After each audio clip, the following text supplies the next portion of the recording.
Usually when you walk down a beach, you leave footprints. Right. It's just basic physics. Exactly. Weight meets wet sand, an impression is left, and, anyone walking behind you can see exactly where you've been. Yeah, you leave a trail. But I want you to imagine watching someone walk down the shoreline, and the moment they lift their foot, this sand just perfectly smooths itself over. Oh, wow. Not a single trace, like they were never there at all. And that is what today's deep dive is all about. The ultimate disappearing act. So let's go to June 12th, 2009. Okay, set the scene. A middle-aged man, maybe in his mid to late 50s, thin, short gray hair, speaking with a strong German accent, checks into the Sligo City Hotel in County Sligo, Ireland. Sligo. Well, yeah. He uses the name Peter Bergmann and gives an address in Vienna.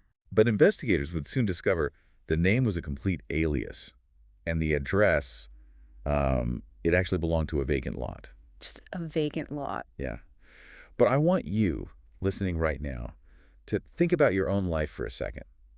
Just think about your own footprint over the last 24 hours. It's probably huge. Right. You probably pinged half a dozen cell towers, bought coffee with a digital card, been caught on neighborhood Ring cameras. Logged into 3 different apps. Exactly. You leave a trail of breadcrumbs everywhere you go. Yeah. But this man did the exact opposite. Over the course of his 3-day stay, he left the hotel 13 separate times. 13 times? And almost every single time, he was carrying a purple plastic bag. Okay. He would wander around the town, and when he returned to the hotel, the bag was empty. Wow. He was meticulously disposing of his personal items, piece by piece, into various public bins scattered around Sligo. He even took a pair of scissors and, carefully cut the manufacturing and brand labels out of all his clothes. What's fascinating here is the sheer, undeniable intentionality of his actions. Yeah, it wasn't an accident. No. Detective Inspector Ray Molderig, who actually led the investigation, noted that absolutely everything this man did had a calculated purpose. Right. He wasn't wandering aimlessly or suffering from, temporary amnesia. He specifically chose Sligo, which is a highly scenic place on the west coast of Ireland, with the express intent to disappear. To vanish. Yes. He identified the blind spots in the town's CCTV network and used them to dump his belongings so that the police could never recover the purple bag's contents. It's honestly like a reverse heist. A reverse heist, I like that. Yeah, because think about it. In a traditional heist movie, a crew spends months meticulously planning how to break into a highly secure vault to extract something valuable without being seen. Right, Ocean's 11 style. Exactly. But Peter Bergmann was methodically breaking down his own identity, like emptying his own vault, so that absolutely nothing of value could ever be recovered by the authorities. That's a great way to put it. He even went to the post office and bought stamps and airmail stickers. But to this day, nobody knows who he wrote to or what he sent. He was dismantling his social footprint with surgical precision. He really achieved a level of social erasure that takes an enormous amount of discipline. But, erasing a social identity, a name, an address, a paper trail is fundamentally different from erasing a biological reality. Oh, for sure. And that brings us to the physical evidence he left behind. Because on the morning of June 16th, 2009, his lifeless body was discovered washed up on Ross's Point Beach by a father and son. Okay, let's unpack this, because he beat the police and the surveillance cameras, but could he beat his own biology? Let's see. The medical findings are just staggering. The official cause of death was ruled as cardiac arrest, so essentially an unfortunate drowning. But the autopsy revealed a shocking medical history. It's wild. This man had advanced prostate cancer, he had bone tumors, he was entirely missing one kidney, and his heart showed signs of previous significant heart attacks. The state of his body indicated he must have been in severe chronic pain for a long time. Oh, absolutely. Yet the toxicology reports showed absolutely no painkillers in his system. None at all. Not a single trace of prescription medication. Not even an over-the-counter aspirin. Wow. He was enduring end-stage cancer entirely unmedicated, which again points to an extreme level of personal discipline and really a refusal to interact with any medical establishment that might have recorded his real name. Because a hospital would have asked for ID. Exactly. And despite thousands of hours of intense police investigation, combing through CCTV, international inquiries, and even an Interpol black notice that circulated his highly detailed physical profile globally. Which is a huge deal. Huge deal. Yeah. And still, nothing. His identity remained a total ghost. He was eventually buried in an unmarked grave in Sligo, with just 6 people, mostly investigators and locals, attending his funeral. So sad, right? It is. But I keep getting hung up on the irony of this, because his body was essentially a walking, highly detailed medical chart. It really was. It was screaming with biological data. Yet, it told investigators absolutely nothing about who he actually was.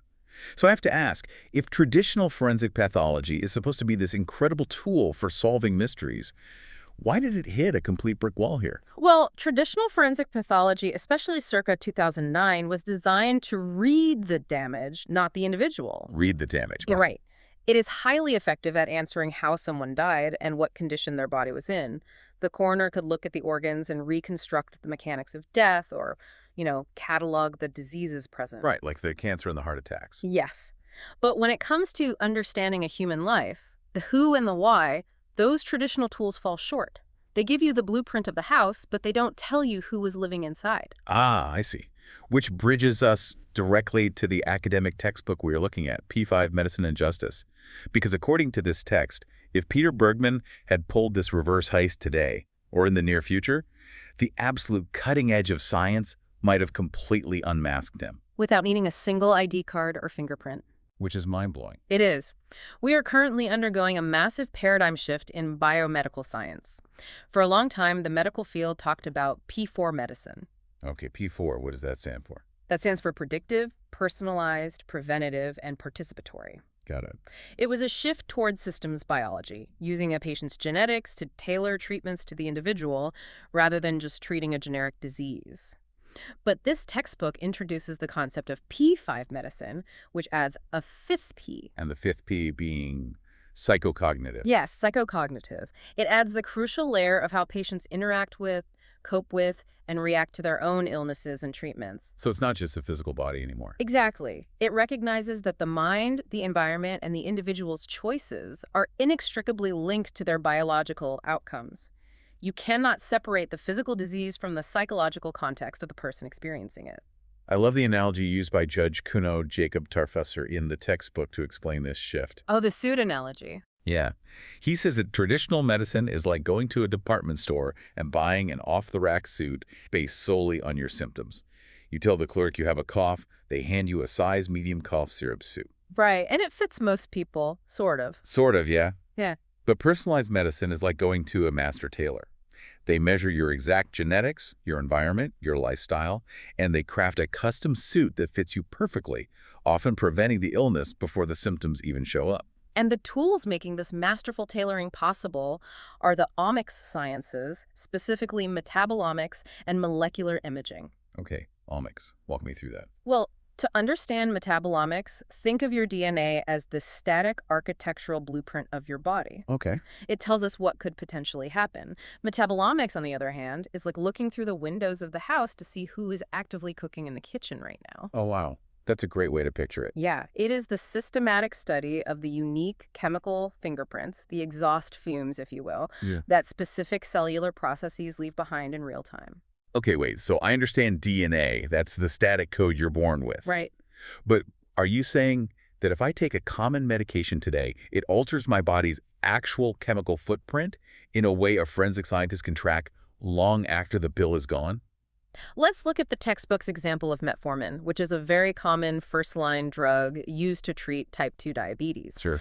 The text details how metformin doesn't just broadly lower blood sugar, it alters human metabolism at a molecular level. Really? Yes.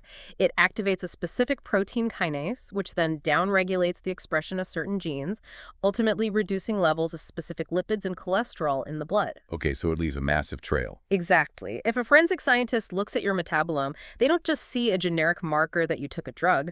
They see the massive cascading chemical footprint that the drug left across your entire biological system. And the textbook also details how this works with something as standard as blood pressure medication, right? Yeah, it uses the example of ACE inhibitors.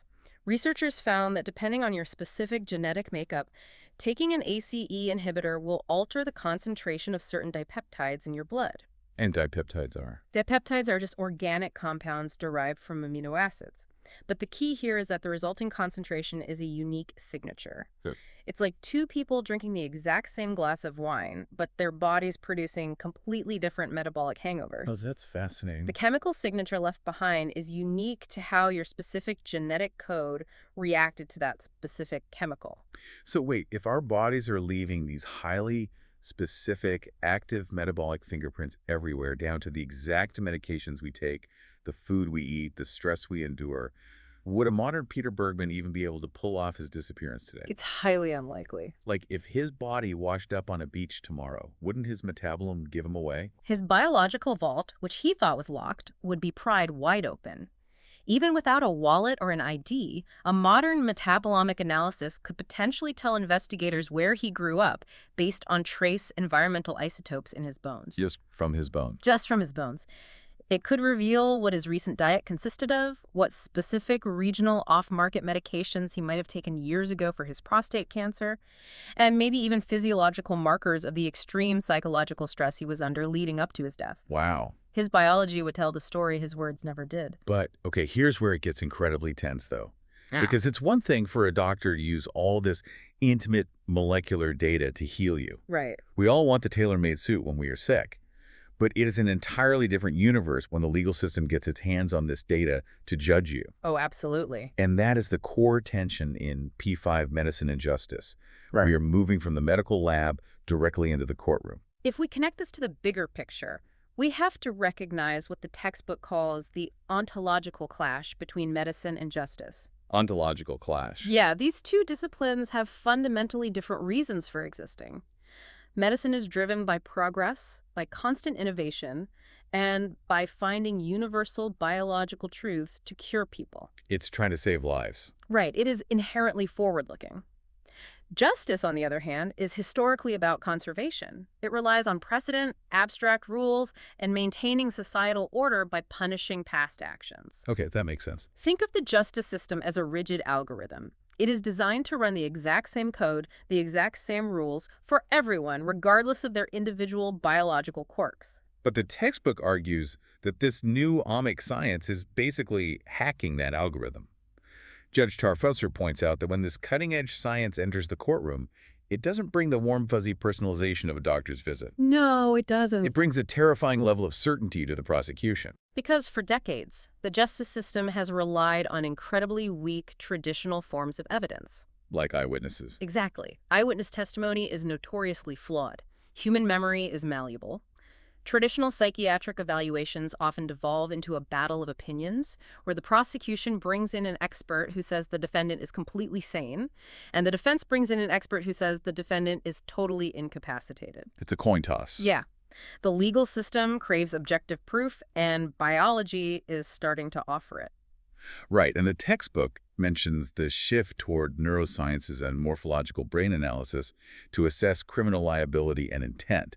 But wait, I have to push back on this. Okay, go ahead. If we use an fMRI machine to map the metabolic activity of a defendant's brain to see if they possess the neurological capacity for intent, aren't we just replacing a flawed human psychiatrist with a potentially flawed machine interpretation? That's a valid point. What if the brain scan is misread? We are treating biological data as absolute truth, which seems incredibly dangerous in a courtroom setting. That is the exact peril Judge Tarfusser warns about. The science offers the perception of infallible certainty. It's a perception, right? A jury looks at a colorful brain scan or a definitive genetic marker and treats it as gospel, completely ignoring the nuanced probabilistic nature of the science. Which is terrifying. It shifts the burden. Yeah. Suddenly, your biological data is put on the stand to testify about your behaviors, your predispositions, your state of mind. I want you to really imagine this scenario. Imagine a future where you are in a legal dispute. Instead of calling a character witness to testify on your behalf, the star witness against you is your own metabolic or genetic profile. Yeah, your own body. It's incredibly powerful for solving cold cases, sure, but you have to feel the absolute weight of this scientific shift on your own personal privacy. Your own cells are basically testifying against your right to remain silent. Because the law requires certainty to convict or exonerate. Science is offering a level of certainty we've never seen before, but it comes at the direct cost of our fundamental right to biological privacy. So what does this all mean? With all this cold, hard, inescapable molecular data flooding into the legal system, how on earth do we preserve human dignity? How do we stop the system from just becoming a biological surveillance state? That is the philosophical question addressed in the chapter by Giuseppe Zaccaria. He explores the concept of personalized justice. Personalized justice. Okay. Society is slowly realizing that applying an abstract, rigid algorithm blindly to every human being can sometimes result in profound unfairness. Because P5 medicine proves that we are not all biologically or psychologically identical, the legal system is being forced to recognize a person's individual identity and their fundamental right to differences. But how does a court actually use biological data to be more humane?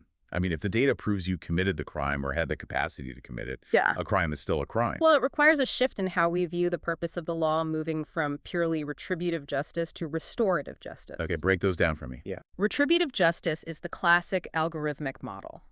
You broke an abstract rule, therefore the state punishes you to balance the scales. The focus is entirely on the broken rule. Right. Eye for an eye. Exactly. Restorative justice, however, focuses on the human beings involved. It focuses on the victim, the wrongdoer, and the arduous process of repairing the actual interpersonal relationship and the tear in the social fabric. So if a judge sees your highly personalized biological data, maybe a genetic predisposition to extreme stress or a neurological deficit, the rigid algorithmic illusion breaks down. It Sure. forces the court to see the complex human context behind the action rather than just the action itself. It forces restoration over blind retribution. And Zakorian notes that restorative justice cannot completely replace the objective rule of law. We still need baselines. Of course. But by integrating mediation and acknowledging the specific, personalized biological and psychological context of the individuals involved, it softens the rigid edges of the legal system. It treats people as complex living entities, not just case numbers to be processed. Which brings us all the way back to the mystery man on the beach. Peter Bergmann. Yes. When you look at Peter Bergmann through the lens of this academic textbook, his actions take on a much deeper, almost philosophical meaning. They really do. Bergmann bypassed both the medical tailor and the legal algorithm. He knew exactly what his medical fate was. He had terminal, painful cancer. Right. And he made a conscious, incredibly labored decision to completely circumvent both the medical establishment that would have tracked his decline and the legal and social establishment that would have processed his death. He refused to be a patient hooked up to machines in a hospital bed, and he refused to be a statistic in a public registry. Yeah. He sought his own ultimate form of autonomy and dignity in a world that was increasingly demanding data. There is a haunting detail from the true crime sources that I can't shake. The day before his body was found, a local couple saw Bergmann walking on Ross's Point Beach. Oh. They noted that he looked totally out of place, wearing a jacket with his trousers rolled up, ankle deep in the water. But they said that as he walked parallel to the ocean, he stepped directly into a beam of sunlight breaking through the clouds. Wow. And they said, in that moment, he turned to gold. Turned to gold. Yeah. It is such a poetic image for a man who claimed his own personalized ending, completely on his own terms. It perfectly encapsulates the fragile balance we are constantly navigating today. On one side, we have our unrelenting, brilliant scientific drive to categorize, to measure, and to understand every single trait of the human condition to improve lives. Which is good. It is good. And on the other side, we have the fundamental, almost primal human desire to remain autonomous, to keep some part of ourselves hidden and entirely our own. This raises an important question. Wait, no, you usually say that. I do. This raises an important question, though. Yeah. Thank you. It raises an important question about where we are heading. Which leaves us with a totally different and frankly unnerving thought for you to take away from this deep dive. We've talked a lot about your own biological footprints, but if forensic and medical science eventually reach a point where our biology constantly broadcasts our identity and our secrets, Right. what happens to the people who share that biology? Oh, that's a chilling thought. If a modern Peter Bergmann washed up tomorrow, his DNA wouldn't just expose him. It would expose his children, his siblings, his distant cousins to the legal and medical systems. In the future, your footprints might not just belong to you. Your cells might hold the secrets of your entire family tree. The erasure of one person's identity might become biologically impossible without erasing the privacy of everyone connected to them. Exactly. Will the ultimate luxury of the future simply be the ability to be anonymous?